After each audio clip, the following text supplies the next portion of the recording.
life, there are a lot of different paths you can take. And people end up on different paths for various different reasons.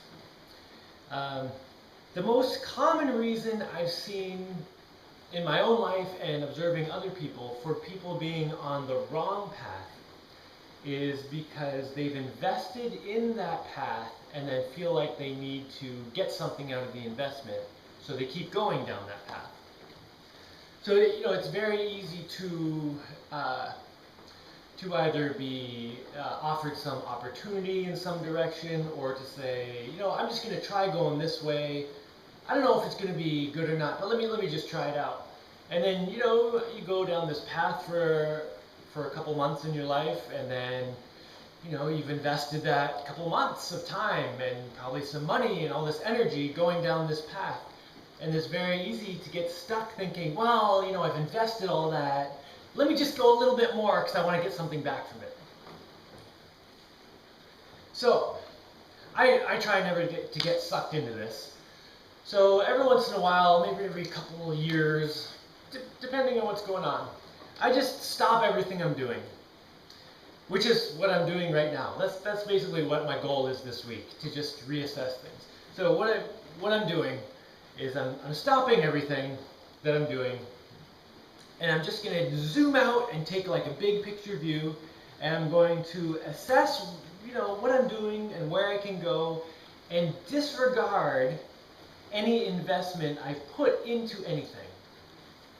And that's something that you don't normally do. Normally it's like, you've taken a few steps, then take a few more, because it builds up into a thing, and then you have a big thing at the end. But if you're going down a path that's less good than something else, you'll end up with something less good than something else. So I think it's really important to look at your situation and assess it, and just disregard everything that's happened, all the investment you've put in. So right now, I'm here. Doesn't matter what's happened before, doesn't matter how I got here, right now I'm here. Now, I'm going to stop and think about what I've got, and what I could do, what the different futures are that I could have, and try to figure something out. And I've done this in the past, and it's given me great results. Let me give you an example from the past. A big one that upset a lot of people around me. I went to an Ivy League school, and I put in a lot of time, wasted time, and it cost a whole bunch of money, and I got into debt, and all this garbage to go to an Ivy League school and get this diploma, so that I could live a certain type of lifestyle, which I think is really not a very good thing. So at the end of it, I ended up wrapping up that whole 4 years and all that. Well, it ended up being 5 years if you count the year I spent just working to pay off the loans. Anyway, I ended up just putting all that aside and saying, okay, look, I did that. I can't undo it. Regardless of what I do in the future, it's not going to change what I did there. So what do I want to do in the future?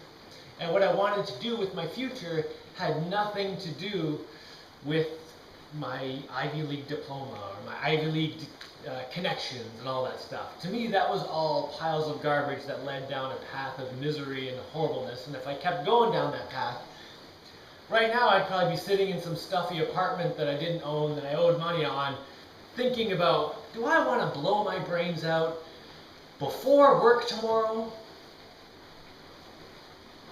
And that's basically what I expect my life would be if I hadn't made that decision. And a lot of people around me said, oh, but you put all this time and energy into it. You can't just leave it. You can't just quit. But that was easily the best decision I could have made there, was to put all that behind and just find another path. So right now, I have a not really a similar situation, but I have a situation where I've moved to Panama. I'm very happy about that. I like that. I like being here much more than any of the places I lived previously. I don't want to change that. But I own a little island where I'm sitting right now, and I own a bigger island, which is like almost a mile that way. And then I own a bunch of farmland on another island right near my other big island. So I've been here on this little island for about a year, building some stuff and doing some stuff, and a lot of the things I can take with me anywhere I go. Like I built a boat here, that's going with me wherever I go. This dome I'm sitting in, I can pop out half the rivets, kind of wrap it up and take it somewhere else. That's not a problem. But then, I've also done things like build a big wharf, build a concrete wall partway around the island. I've done some investment in the island. But I can't let that change my decision. I need to look at it objectively and figure out, okay, where do I want to be like a year from now, 5 years from now, 10 years from now? What's going to be the best decision? Do I stay here on the little island, or do I go to the bigger island, or do I want to move on to the farm? And I was thinking about it last night, and I think I want to move to the bigger island, which is right beside the farm. Because from that island, I can see the farm, and I can see if anyone's going in there to, cause shenanigans, take some food or whatever. I can actually see this island from that island. And that's kind of in between all the different properties.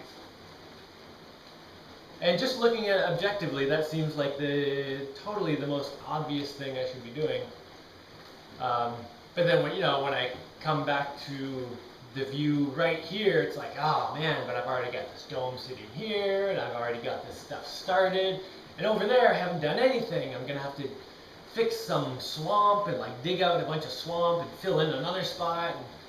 To get rid of some of the bugs and do all this stuff. But the thing is, I'm going to have hard work to do regardless. And 3 or 4 years from now, the hard work I do in the next year isn't going to matter. What's going to matter is where I am 3 or 4 years ago and what's going on. And I think it'll be much more beneficial to be on the bigger island right next to the farm, where it'll be easy to go back and forth and get food. And I'll be on a bigger island with more space. And yeah, but I'm going to spend the week thinking about that. But anyway, the reason I'm making this video and just talking about this stuff out loud, giving you my thought process, is because this is something relevant to anyone's life. And I strongly encourage anyone to step back every now and then and just say, okay, here's me in my life. I'm going to put myself in my life, and I'm going to zoom out like it's a video game, or I'm looking at from like satellite view or something, and just look at it from an outside perspective and think, what should I be doing? Like, regardless of all the emotional attachment to things and, like feelings of having invested in a certain path and wanting to continue, what if you just put all that aside and just look at your life objectively? What decision should you make then? And sometimes you'll be surprised when you do that. When you can really just put it all aside, put all the emotions aside, and just look at things objectively. Sometimes you'll be really surprised at the ideas you come up with and what you think you should be doing. And it's really easy to do this looking at someone else's life. It's much more difficult to do it looking at your own life. But I will tell you that once you've done it a few times, it gets pretty easy. Because now I can do it with my own life very easily. But at the beginning, when I was first getting rid of my Ivy League diplomas and stuff, I had all this family and friends pressure that I had to deal with and figure out how to deal with it. I mean, I ended up realizing, nothing anyone else says matters, because I'm smarter than them all, and it's my life, and I have to figure it out for myself. It doesn't mean I'm smarter than them. It just means I know more about me and my life than any of those people. And you know more about you and your life than anyone else. So look at your life objectively and really think about what you should be doing. What's going to make you happy in the future? It depends on how much future you have too. Maybe you're super old and going to die next week. In which case, maybe it's a great idea to go party. But maybe you've got like 40 or 50 years to go probably. And then it's good to think about where you're going to be 20 years from now. And work toward that. Anyway, I'm going to go do some thinking, because Yeah, I've got a lot of thinking to do. Thinking and planning. It's good stuff. It's fun. Partly it's fun because I know it's going to happen in real life when I decide it.